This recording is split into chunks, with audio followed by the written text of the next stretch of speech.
You are listening to The Red-Headed League, a Sherlock Holmes short story by Sir Arthur Conan Doyle, first published in 1891.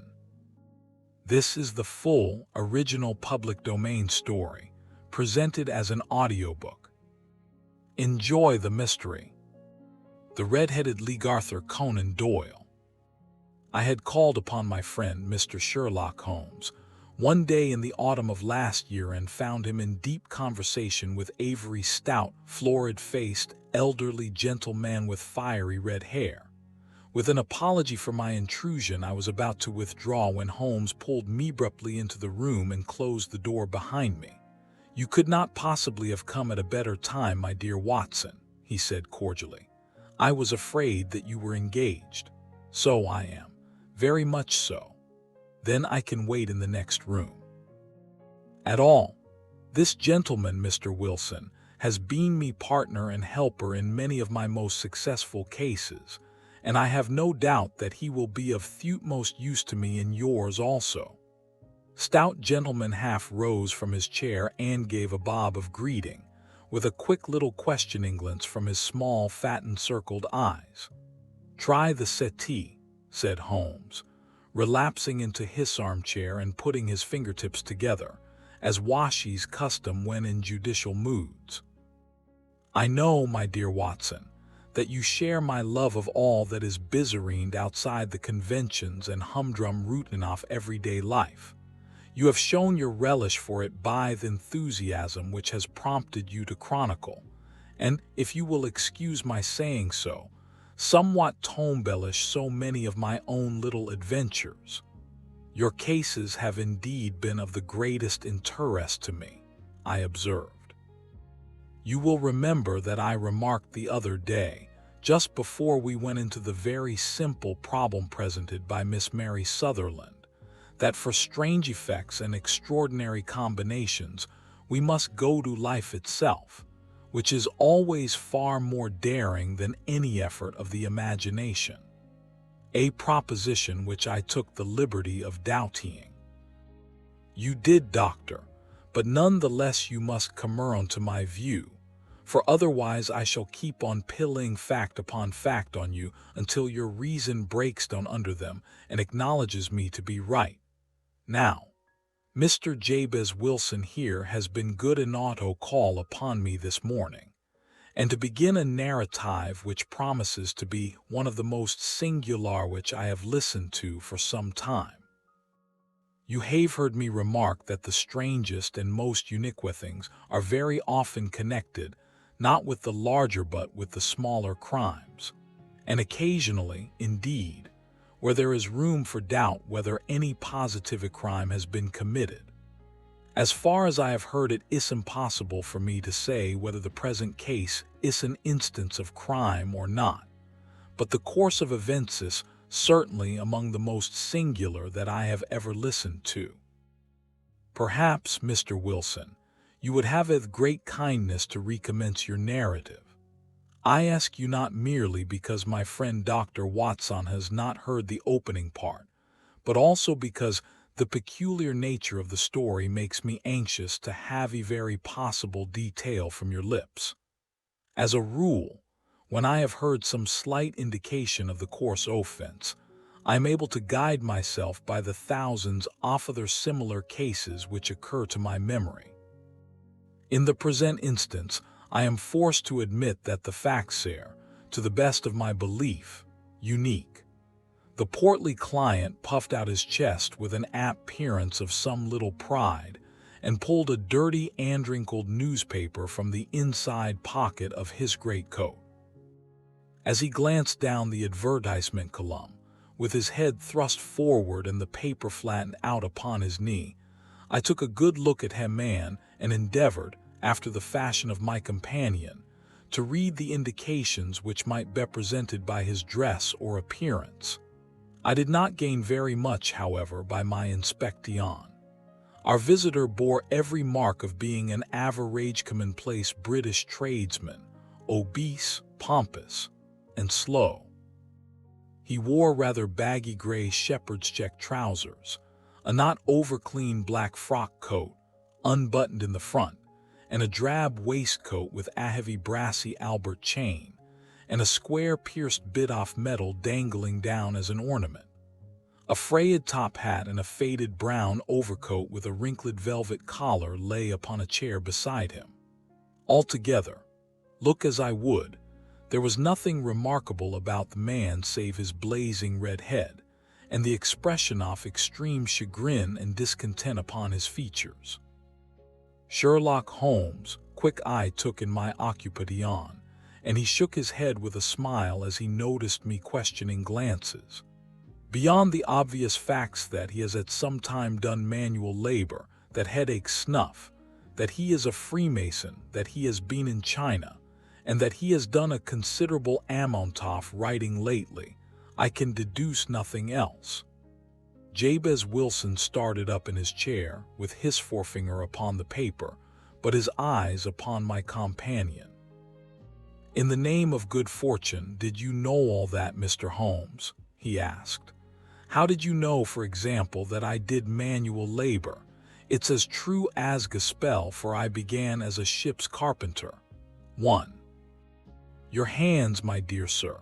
Your right hand is quite a size larger than your left. You have worked with it and the muscles are more developed. Well, the snuff then and the Freemasonry. I won't insult your intelligence by telling you how I read that, especially as, rather against the strict rules of your order, you use an arcane compass breastpin. Ah, of course, I forgot that. But the writing.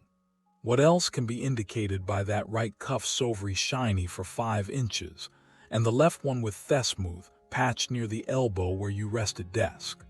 Well, but China. The fish that you have tattooed immediately above your right wrist could only have been done in China. I have made a small study of tattoo marks and have even contributed to the literature of the subject. That trick of staining the fish's scales of a delicatessen is quite peculiar to China. When in addition see a Chinese coin hanging from your watch chain, the matter becomes even more simple. Jabez Wilson laughed heavily. "Well, I never," said he. "I thought at first that you had done something clever, but I see that there was nothing in it after all." "I begin to think, Watson," said Holmes, "that I make a mistake in explaining. Omni ignotum pro magnifico, you know, and my poor little reputation, such as it is, will suffer shipwreck if I am so candid." "Can you not find the advertisement, Mr. Wilson?" "Yes, I have got it now," he answered with his thick red finger planted halfway down the column. "Here it is. This is what began it all. You just read it for yourself, sir." I took the paper from him and read as follows. "To the Red-Headed League. On AC count of the bequest of the late Ezekiah Hopkins, of Lebanon, Pennsylvania, USA, there is now another vacancy open which entitles a member of the League to a salary of £4 a week for purely nominal services. All red-headed men who are sound in body and mind, and above the age of 21 years, are eligible. Apply in person on Monday at 11 o'clock to Duncan Ross at the offices of the League, 7 Pope's Court, Fleet Street." What on earth does this mean? I ejaculated after I had twice read over the extraordinary announcement. Holmes chuckled and wriggled in his chair, as was his habit when in high spirits. "It is a little off the beaten track, isn't it?" said he. "And now, Mr. Wilson, off you go at scratch and tell us all about yourself, your household, and the effect which this advertisement had upon your fortunes. You will first make a note, Doctor, of the paper and the date. It is the Morning Chronicle of April 27, 1890, just months ago. Good. Now, Mr. Wilson." "Well, it is just as I have been telling you, Mr. Sherlock Holmes," said Jabez Wilson, mopping his forehead. "I have a small pawnbroker's business at Coburg Square near the city. It's not a very large affair, and of late years it has not done more than just give me a living. I used to be able to keep 2 assistants, but now I only keep 1. and I would have a job to pay him, but that he is willing to come for half wages so as to learn the business." "What is the name of this obliging youth?" asked Sherlock Holmes. "His name is Vincent Spaulding, and he's not such a youth either. It's hard to say his age. I should not wish a smarter assistant, Mr. Holmes, and I know very well that he could better himself and earn twice what I am able to give him. But after all, if he is satisfied, why should I put ideas in his head? Why, indeed? You seem most fortunate in having an employee who comes under the full market price. It is not a common experience among employers in this age. I don't know that your assistant is not as remarkable as your advertisement." "Oh, he has his faults too," said Mr. Wilson. "Never was such a fellow for photography.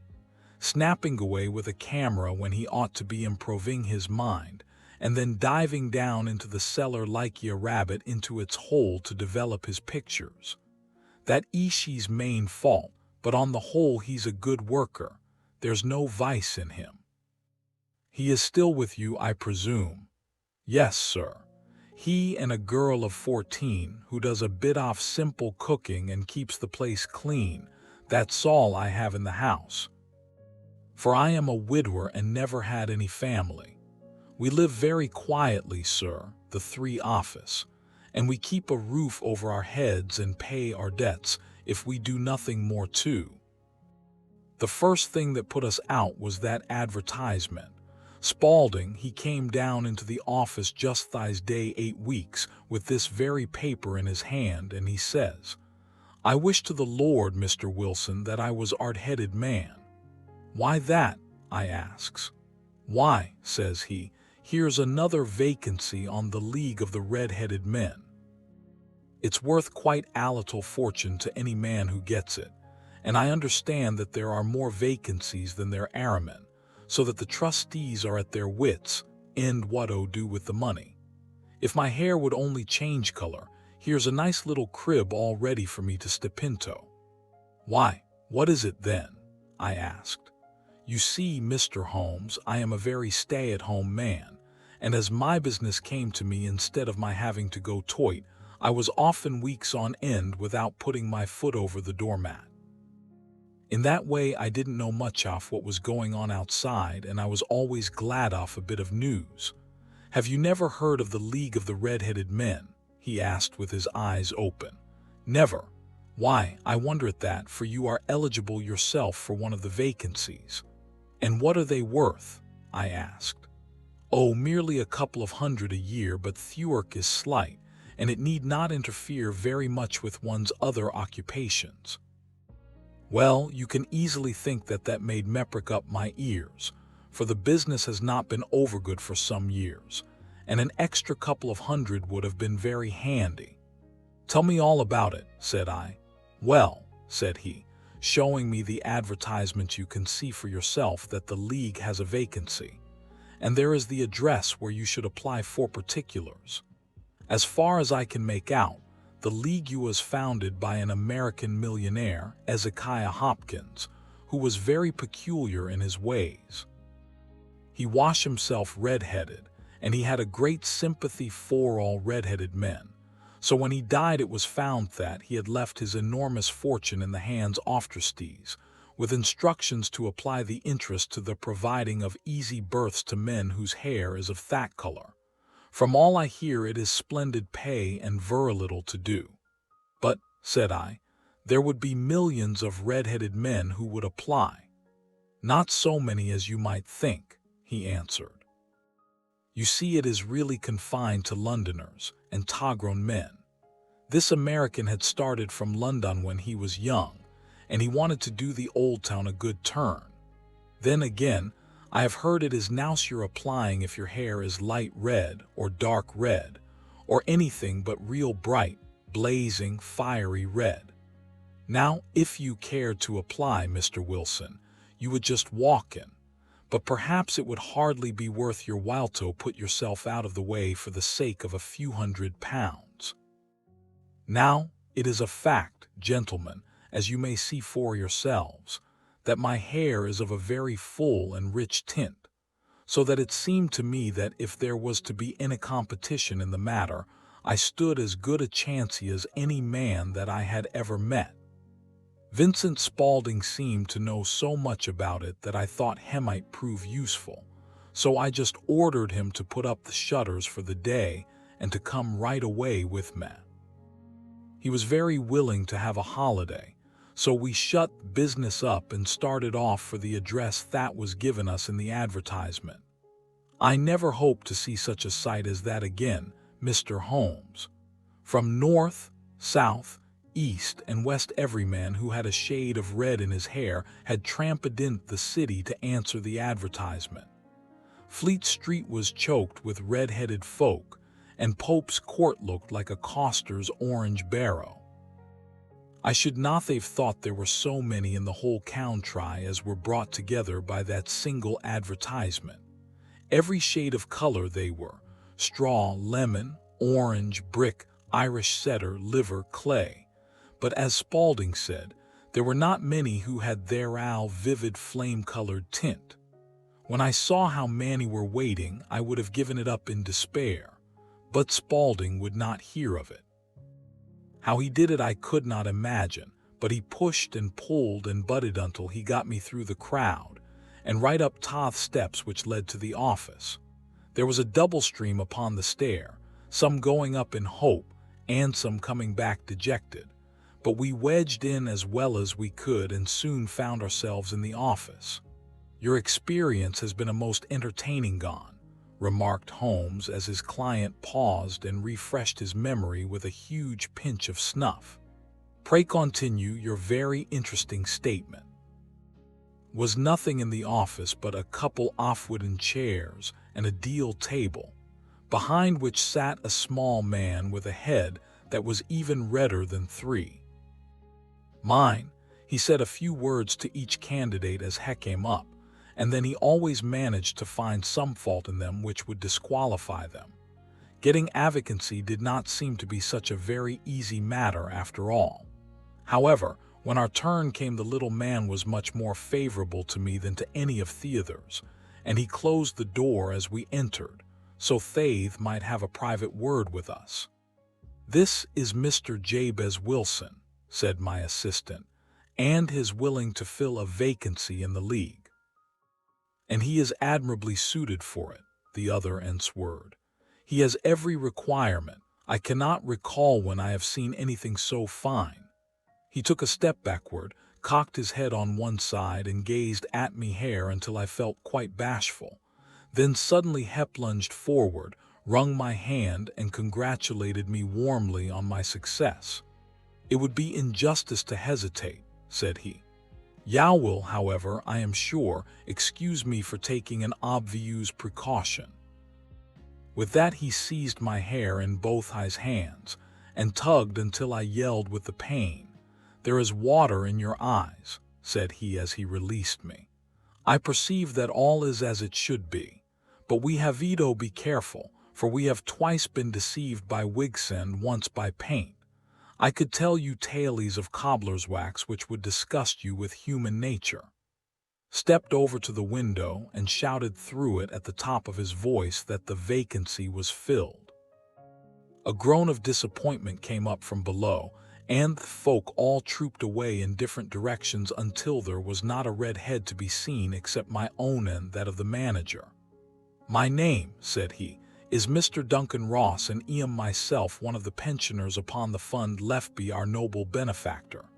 Are you a married man, Mr. Wilson? Have you a family?" I answered that I had not. His face fell immediately. "Dear me," he said gravely, "that is very serious indeed. I am sorry to hear you say that. The fund was, of course, for the propagation and spread of their heads as well as for their maintenance. It is exceedingly unfortunate that you should be a bachelor." My face lengthened at this, Mr. Holmes, for I thought that I was not to have the vacancy after all. But after thinking it over for a few minutes, he said that it would be all right. "In the case of another," said he, "the objection might be fatal, but we must stretch a point in favor of a man with such a head of hair as yours. When shall you be able to enter upon your new duties? Well, it is a little awkward, for I have a business already, said I. Oh, never mind about that, Mr. Wilson, said Vincent Spaulding. I should be able to look after that for you. What would be the hours? I asked. 10 to 2. A pawnbroker's business is mostly done off an evening, Mr. Holmes, especially Thursday and Friday evening, which is just before payday, so it would suit me very well to earn a little in the mornings. Besides, I knew that my assistant was a good man and that he would see to anything that turned up. That would suit me very well, said I, and Thepe is £4 a week, and the work is purely nominal. What do you call purely nominal?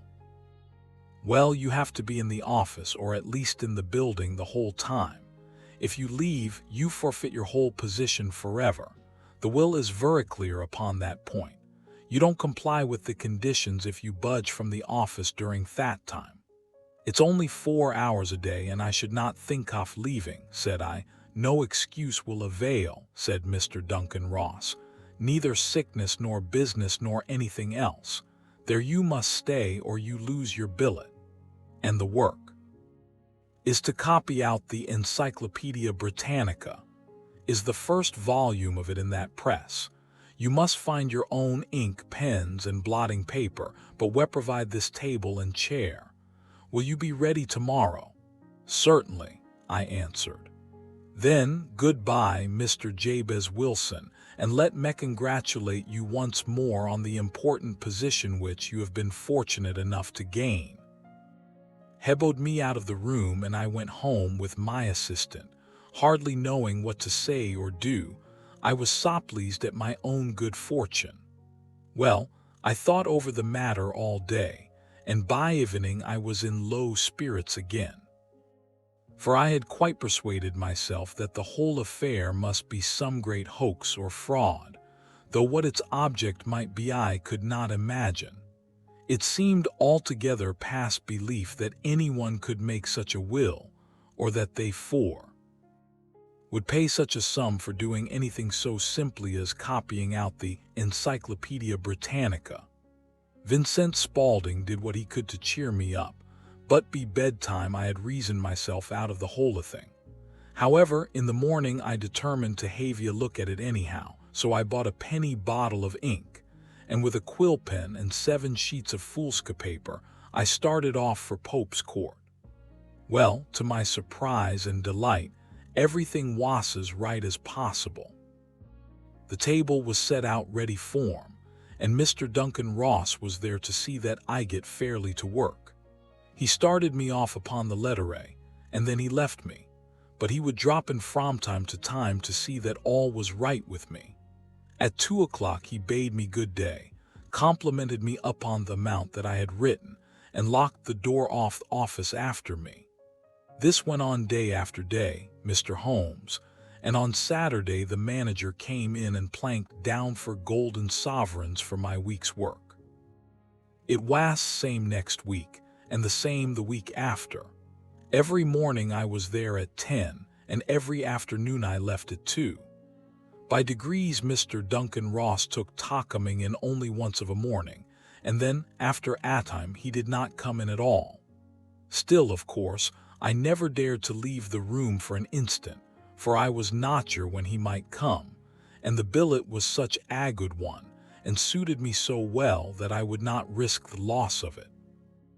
8 weeks passed away like this, and I had written about abbots and archery and armor and architecture and Attica, and hoped with diligence that I might get on to the bees before very long. It cost me something in foolscap, and I had pretty nearly filled a shelf with my writings, and then suddenly the whole business came to an end. To an end? Yes, sir, and no later than this morning. I went to my work as usual at 10 o'clock, but the door was shut and locked, with a little square of cardboard hammered onto the middle of the panel with a tack. Here it is, and you can read for yourself. Held up a piece of white cardboard about the size of a sheet of note paper. It read in this fashion: The Red-Headed Leagues dissolved October 9, 1890. Sherlock Holmes, and I surveyed this curt announcement and the rueful face behind it, until the comical side of the affair so completely overtopped every other consideration that we both burst out into a roar of laughter. "I cannot see that there is anything very funny," cried our client, flushing up to the roots of his flaming head. "If you can do nothing better than laugh at me, I can go elsewhere." "No, no," cried Holmes, shoving him back into the chair from which he had half risen. "I really wouldn't miss your case for the world. It is most refreshingly unusual. But there is, if you will excuse my saying so, something just a little funny about it. Pray, what steps did you take when you found the card upon Theodore?" "I was staggered, sir. I did not know what to do. Then I called at the offices round, but none of them seemed to know anything about it. Finally, I went to the landlord, who is an accountant living on the ground floor, and I asked him if he could tell me what had become of the Red-Headed League. He said they had never heard of any such body. Then I asked him who Mr. Duncan Ross was. He answered that the name was new to him.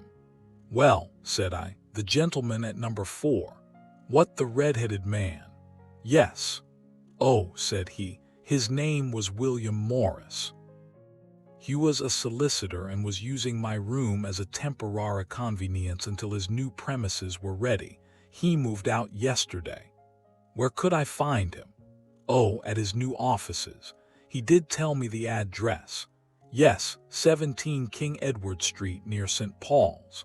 I started off, Mr. Holmes, but when I got to that address, it was a manufactory of artificial kneecaps, and no one in it had ever heard of either Mr. William Morris or Mr. Duncan Ross.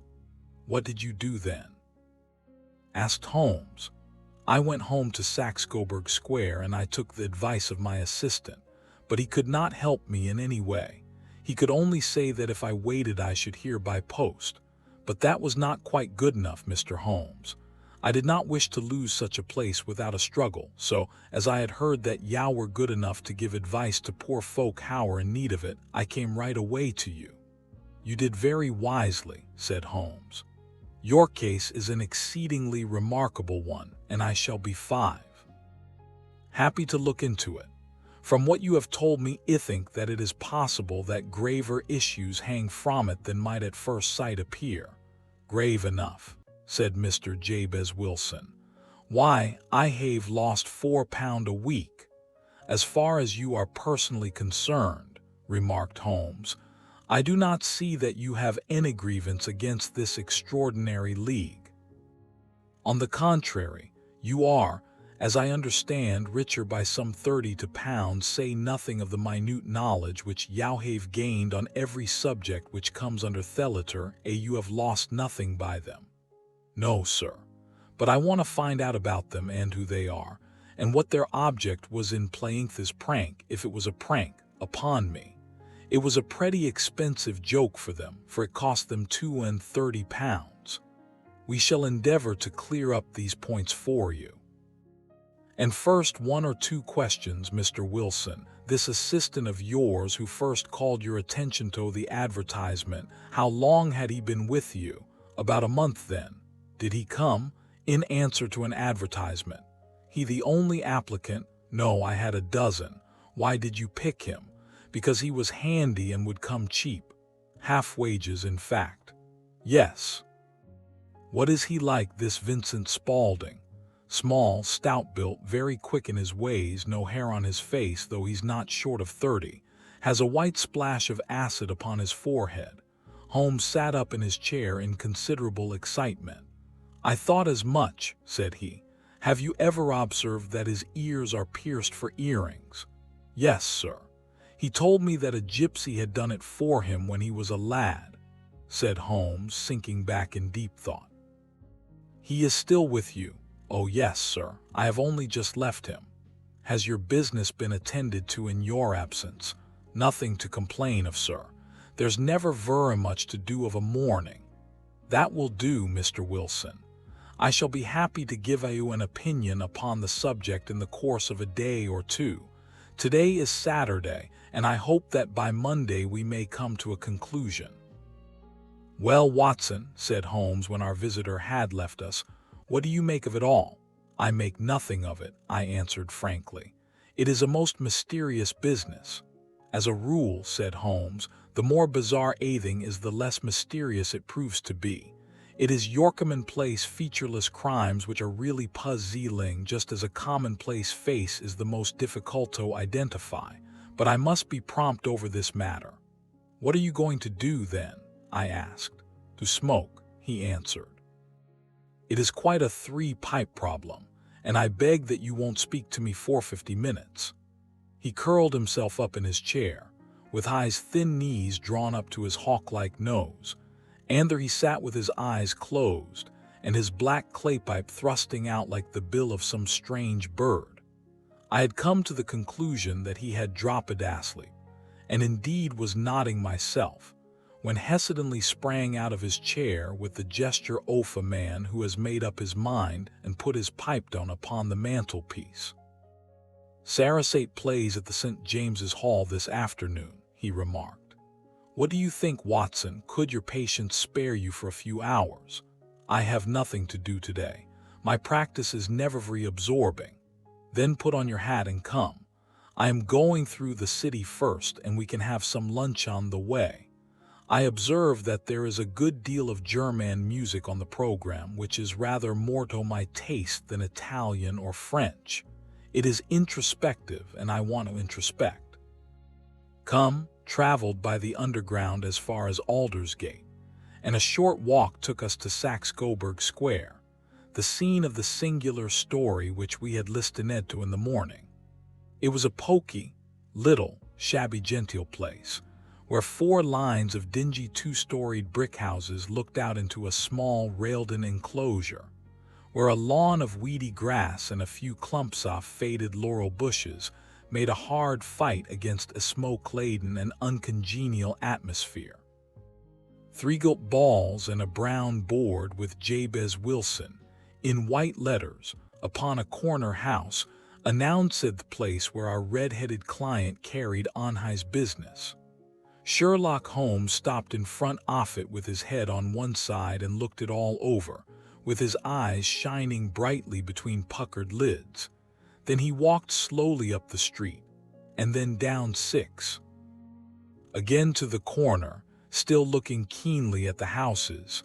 Finally he returned to the pawnbroker, and, having thumped vigorously upon the pavement with his stick 2 or 3 times, he went up to the door and knocked. It was instantly opened by a bright-looking, clean-shaven young fellow who asked him to step in. "Thank you," said Holmes. "I only wished to ask you how you would go from here to the Strand." "Right, 4th left," answered the assistant promptly, closing the door. "Smart fellow that," observed Holmes as we walked away. "He is, in my judgment, the 4th smartest man in London, and for daring I am not sure that he has not a claim to be 3rd. I have known something of him before." "Evidently," said I, "Mr. Wilson's assistant counts for a good deal in this mystery of the Red-Headed League. I am sure that you inquired your way merrily in order that you might see him. Then, the knees of his trousers. What did you see?" "What I expected to see." "Why did you beat the pavement?" "My dear doctor, this is a time for observation, not for talk. We are spies in an enemy's country, when something of Saxe-Coburg Square. Let us now explore the parts which lie behind it. The road in which we found ourselves as we turned round the corner from the retired Saxe-Coburg Square presented as great a contrast to it as the front of a picture does to the back. It was one of the main arteries which conveyed the traffic of the city to the north and west. The roadway was blocked with thame and stream of commerce flowing in a double tideward and outward, while the footpaths were black with the hurrying swarm of pedestrians. It was difficult to realize, as we looked at the line of fine shops and stately business premises, that they really abutted on the other side upon the faded and stagnant square which we had just quitted. "Me see," said Holmes, standing at the corner and glancing along the line. "I should like just to remember the order of the houses here. It is a hobby of mine to have an exact knowledge of London. There is Mortimer, the tobacconist, the little newspaper shop, the Coburg branch of the City and Suburban Bank, the vegetarian restaurant, and McFarlane's carriage building depot. That carries us right on to the other block. And now, Doctor, we've done our work, so it's time we had some play. A sandwich and a cup of coffee, and then off to violin land, where all is sweetness and delicacy and harmony, and there are nord-headed clients to vex us with their conundrums." Friend was an enthusiastic musician, being himself not only a very capable performer but a composer of no ordinary merit. All the afternoon he sat in the stalls wrapped in the most perfect happiness, gently waving his long, thin fingers in time to the music, while his gently smiling face and his languid, dreamy eyes were as unlike those of Holmes the sleuth-hound. Holmes the relentless, keen-witted, ready-handed criminal agent, as it was possible to conceive. In his singular character, the dual nature alternately asserted itself, and his extreme exactness and astuteness represented, as I have often thought, their action against the poetic and contemplative mood which occasionally predominated in him. The swing off his nature took him from extreme languor to devouring energy, and as I knew well, he was never so truly formidable as when, for days on end, he had been lounging in his armchair amid his improvisations and his black-letter editions. Then it was that the lust of the chase would suddenly come upon him, and that his brilliant reasoning power would rise to the level of intuition, until those who were unacquainted with his methods would look askance at him as on Ammon whose knowledge was not that of other mortals. When I saw him that afternoon so enwrapped in the music at St. James's Hall, I felt that an evil time might coming upon those whom he had set himself to hunt down. "You want to go home, no doubt, Doctor," he remarked as we emerged. "Yes, it would be as well. I have some business to do which will take some hours. This business at Coburg Square is serious. A considerable crime is in contemplation. I have every reason to believe that we shall be in time to stop it, but today being Saturday rather complicates matters. I shall want your help tonight." "What time?" "10 will be early enough. I shall be at Baker Street at 10. "Well. And I say, Doctor, there may be some little danger, so kindly put your army revolver in your pocket." He waved his hand, turned on his heel, and disappeared in an instant among the crowd 7. I trust that I am not more dense than my neighbors, but I was always oppressed with a sense of my own stupidity in my dealings with Sherlock Holmes. Here I had heard what he had heard, I had seen what had seen, and yet from his words it was evident that he saw clearly not only what had happened but what was about to happen, while to me the whole business was still confused and grotesque. As I drove home to my house in Kensington, I thought over it all, from the extraordinary story of the red-headed copier of the encyclopedia, down to the visit to Saxe-Coburg Square, and the ominous words with which he had parted from me. What was this nocturnal expedition, and why should I go armed? Where were we going, and what were we to do? I had the hint from Holmes that this smooth-faced pawnbroker's assistant was a formidable man, a man who might play a deep game. I tried to puzzle it out, but gave it up in despair, and set the matter aside until night should bring an explanation. It was 9:15 when I started from home and made my way across the park, and saw through Oxford Street to Baker Street. 2 hansoms were standing at the door, and as I entered the passage, I heard the sound of voices from above. Entering his room, I found Holmes in animated conversation with 2 men, one of whom I recognized as Peter Jones, the official police agent, while the other was a long, thin, sad-faced man with a very shiny hat and oppressively respectable frock coat. "Our party is complete," said Holmes, buttoning up his pea jacket and taking his heavy hunting crop from the rack. "Watson, I think you know Mr. Jones of Scotland Yard. Let me introduce you to Mr. Merriweather, who is to be our companion in tonight's adventure. We're hunting in couples again, Doctor, you see," said Jones in his consequential way. "Our friend here is a wonderful man for starting a chase. All he wants is an old dog to help him to do the running down. I hope a wild goose may not prove to be the end of our chase," observed Mr. Merriweather gloomily.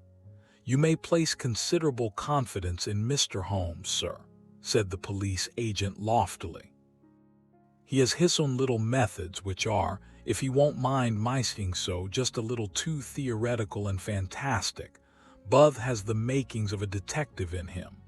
It is not too much to say that once or twice, as in that business off the Sholto murder and the Agra treasure, he has been more nearly correct than the official force." "Oh, if you say so, Mr. Jones, it is all right," said the stranger with deference. "Still, I confess that I miss my rubber. It is the first Saturday night for 27 years that I have not had my rubber. I think you will find," said Sherlock Holmes, "that you will play for a higher stake tonight than you have ever done yet, and that the play will be more exciting. For you, Mr. Merriweather, the stake will be some £30,000, and for you, Jones, it will be the man upon whom you wish to lay your hands. John Clay, the murderer, thief, smasher, and forger. He's a young man, Mr. Merriweather. Buzz is at the head of his profession, and I would rather have my bracelets on him than on any criminal in London. He's a remarkable man, is young John Clay. His grandfather was a royal duke, and he himself has been to Eton and Oxford. His brain is as cunning as his fingers, and though we meet signs of him at every turn, we never know where to find the man himself. He'll crack a crib in Scotland one week, and be racing money to build an orphanage in Cornwall the next. I've been on his track for years and have never set eyes on him yet. I hope that I may have the pleasure of introducing you tonight. I've had one or two little turns also with Mr. John Clay, and I agree with you that he is at the head of his profession. It is past 10, however, and quite time that we started. If you two will take the first hansom, Watson and I will follow in the second." Sherlock Holmes was not very communicative during the long drive and lay back in the cab humming tunes which he had heard in the afternoon. We rattled through an endless labyrinth of gas-lit streets until we emerged into Farrington Street. "We are close there now," my friend remarked. "This fellow Merriweather is a bank director, and personally interested in the matter. I thought it a swell to have Jones with us also. He is not a bad fellow, though an absolute imbecile in his profession. He has one positive virtue. He is as brave as a bulldog and as tenacious as a lobster if he gets his claws up an anion. Here we are, and they are waiting for us." Had reached the same crowded thoroughfare in which we had found ourselves in the morning. Our cabs were dismissed, and following the guidance of Mr. Merriweather, we passed down a narrow passage and through a side door which he opened for us. Within there was a small corridor which ended in a massive iron gate. This also was opened, and led on a flight of winding stone steps, which terminated at another formidable gate. Mr. Merriweather stopped to light a lantern, and then conducted us down a dark, earth-smelling passage, and so after 8. Opening a third door into a huge vault or cellar, which was piled all round with crates and massive boxes. "You are not very vulnerable from above," Holmes remarked as he held up the lantern and gazed about them. "Nor from below," said Mr. Merriweather, striking his stick upon the flags which lined the floor. "Why, dear me, it sounds quite hollow," he remarked, looking up in surprise. "I must really ask you to be a little more quiet," said Holmes severely.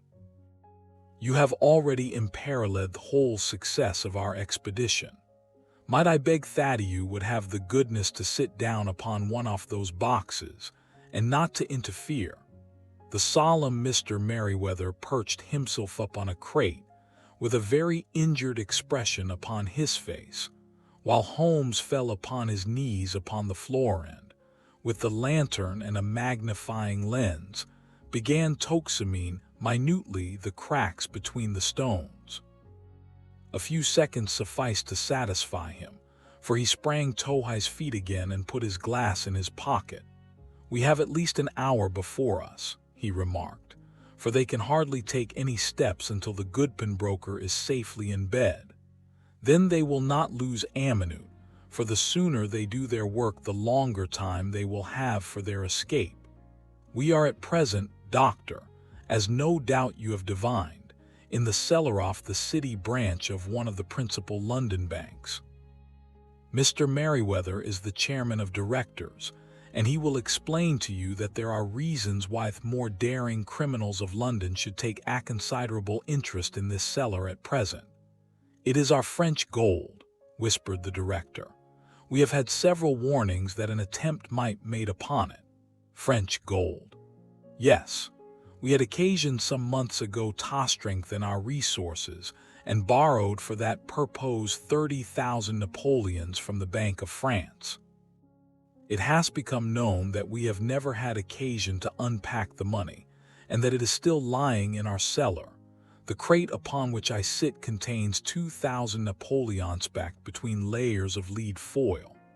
Our reserve of bullion is much larger at present than is usually kept in a single branch office, and the directors have had misgivings upon the subject." "We're very well justified," observed Holmes. "And now it is time that we arranged our little plans. I expect that within an hour matters will come to a head. In the meantime, Mr. Merryweather, we must put the screen over that dark lantern. Sit in the dark." "I am afraid so. I had brought a pack of cards in me pocket, and I thought that, as we were a party carry, you might have your rubber after all. But I see that the enemy's preparations have gone so far that we cannot risk the presence of a light. And first of all, we must choose our positions. These are daring men, and though we shall take them at a disadvantage, they may do us some harm unless we are careful. I shall stand behind this crate, and do you conceal yourselves behind those. Then when I flash a light upon them, close in swiftly. If they fire, Watson, have no compunction about shooting them down." I placed my revolver, cocked, upon the top of the wooden case behind which I crouched. Holmes shot the slide across the front of his lantern and left us in pitch darkness, such an absolute darkness as I have never before experienced. The smell of hot metal remained to assure us that the light was still there, ready to flash out at a moment's notice. To me, with my nerves worked up to a pitch of expectancy, there was something depressing and subduing in the sudden gloom and in the cold, dank air of the vault. "They have but one retreat," whispered Holmes. "That is back through the house into Saxe-Coburg Square. I hope that you have done what I asked you, Jones. I have an inspector and 2 officers waiting at her front door. Then we have stopped all the holes, and now we must be silent and wait." What a time it seemed! From comparing notes afterwards, it was but an hour and a quarter, yet it appeared to me that the night must have almost gone and the dawn be breaking above us. My limbs were weary and stiff, for I feared to change my position, yet my nerves were worked up to the highest pitch of tension, and my hearing was so acute that I could not only hear the gentle breathing of my companions, but I could distinguish the deeper, heavier in breath off the bulky Jones from the thin, sighing note of the bank director. From my position I could look over the case in the direction of the floor. Suddenly my eyes caught the glint of a light, At first it was but a lurid spark upon the stone pavement. Then it lengthened out until it became a low line, and then, without any warning or sound, a gash seemed to open and a hand appeared, a white, almost womanly hand, which felt about in the century off the little area of light. For a minute or more the hand, with its writhing fingers, protruded out of the floor. Then it was withdrawn as suddenly as it appeared, and all was dark again save the single lurid spark which marked a chink between the stones. Its disappearance, however, was but momentary. With a rending, tearing sound, one of the broad, white stones turned over upon its side and left a square, gaping hole, through which streamed the light of a lantern. Over the edge there peeped a clean-cut, boyish face which looked keenly about it, and then with a hand on either side of the aperture drew itself shoulder high and waist high, until one knee rested upon the edge. In another instant he stood at the city off the hole and was hauling after him a companion, lithe and small like himself, with a pale face and a shock of very red hair. "It's all clear," he whispered. "Have you the chiselin' the bags? Great Scott! Jump, Archie, jump, and I'll swing for it." Sherlock Holmes had sprung out and seized Intruder by the collar. The other dived down the hole, and I heard the sound of rending cloth as Jones clutched at his skirts. The light flashed upon the barrel of a revolver, but Holmes' hunting crop came down on the man's wrist, and the pistol clinked up on stone floor. "It's no use, John Clay," said Holmes blandly. "Yow have no chance at all." "So I see," the other answered with the utmost coolness. "I fancy that my pal is all right, though issy you have got his coat tails." "Are 3 men waiting for him at the door?" said Holmes.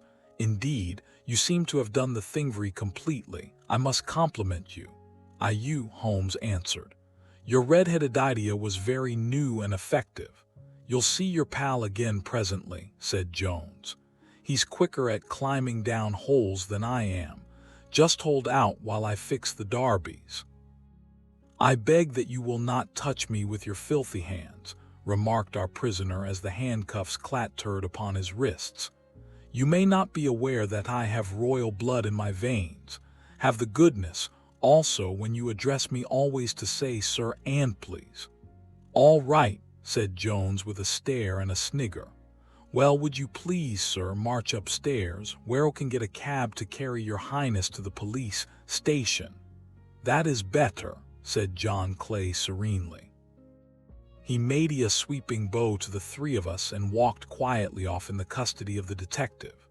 "Really, Mr. Holmes," said Mr. Merriweather as we followed them from the cellar, "I do not know how the bank can thank you or repay you. There is no doubt that you have detected and defeated in the most complete manner one of the most determined attempts at bank robbery that have ever come within me experience. I have had 1 or 2 little scores of my own to settle with Mr. John Clay," said Holmes. "I have been at some small expense over this matter, which I shall expect the bank to refund. But beyond that I am amply repaid by having had an experience which is in many ways unique, and by hearing the very remarkable narrative of the Red-Headed League. You see, Watson," he explained in the early hours of the morning as we sat over a glass of whiskey and soda in Baker Street, "it was perfectly obvious from the first that the only possible object of this rather fantastic business of the advertisement of the League and the copying of the encyclopedia must be to get this not overbright pawnbroker out of the way for a number of hours every day. It was a curious way of managing it, but really it would be difficult to suggest a better. The method was no doubt suggested to Clay's ingenious mind by the color of his accomplice's hair. The £4 a week was a lure which must draw him, and what was it to them, who were playing for thousands? They put in the advertisement, "Owner rogue has the temporary office." The other rogue incites the man to apply for it, and together they managed to secure his absence every morning in the week. From the time that I heard of the assistant having come for half wages, it was obvious to me that he had some strong motive for securing the situation. How could you guess what the motive was? Had there been women in the house, I should have suspected a mere vulgar intrigue. That, however, was out of the question. The man's business was a small one, and there was nothing in his house which could account for such elaborate preparations and such an expenditure as they were at. It must then be something out of the house. What could it be? It thought of the assistant's fondness for photography and his trick of vanishing into the cellar. The cellar, there was the end of this tangled clue.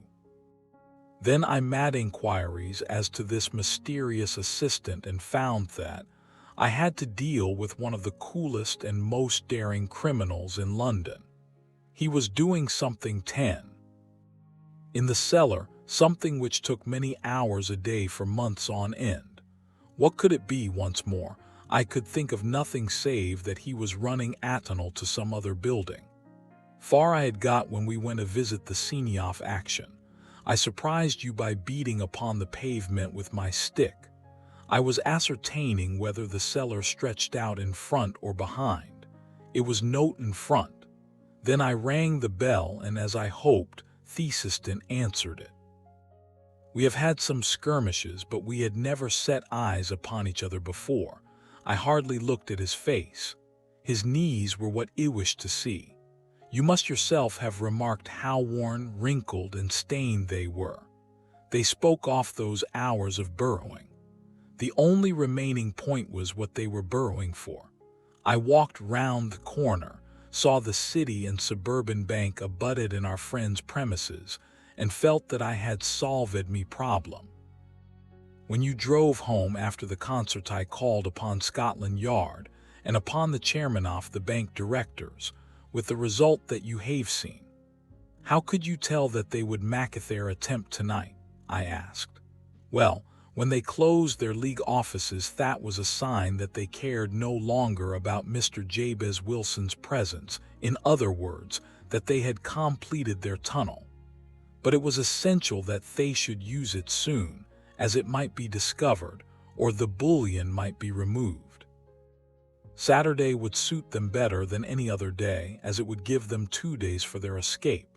For all these reasons I expected them to come tonight. You reason it out beautifully, I exclaimed in unfeigned admiration. It is so long a chain, and yet every link rings true. It saved me from ennui, he answered, yawning. Alas, I already feel it closing in upon me. My life is spent in one long effort to escape from the commonplaces of existence. These little problems help me to do so. You are a benefactor of the race, said I. He shrugged his shoulders. Well, perhaps after all it is of some little use, he remarked. El homicist rien over se tout, as Gustave Flaubert wrote to George Sand. 11.